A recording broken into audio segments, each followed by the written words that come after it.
L'interdiction faite aux femmes de conduire, en vigueur depuis des décennies en Arabie Saoudite, a été levée aujourd'hui.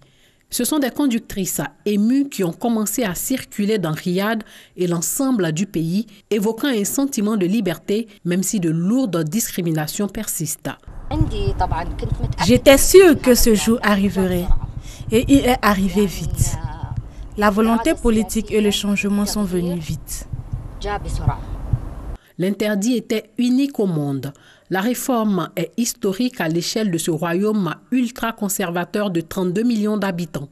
Pour beaucoup de femmes saoudiennes ou expatriées, cette mesure permettra de réduire leur dépendance à l'égard des chauffeurs privés ou des hommes de leur famille, entraînant du même coup des économies financières.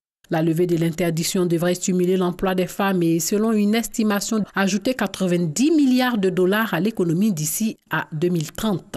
Pendant des décennies, les conservateurs se sont servis d'interprétations rigoristes de l'islam pour justifier l'interdiction de conduire.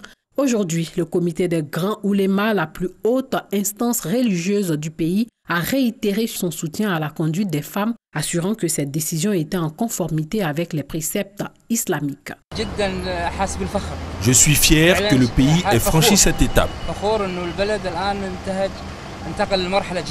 Annoncé en septembre 2017, ce changement inspiré par le prince héritier Mohammed Ben Salman fait partie d'un vaste plan de modernisation de l'Arabie saoudite.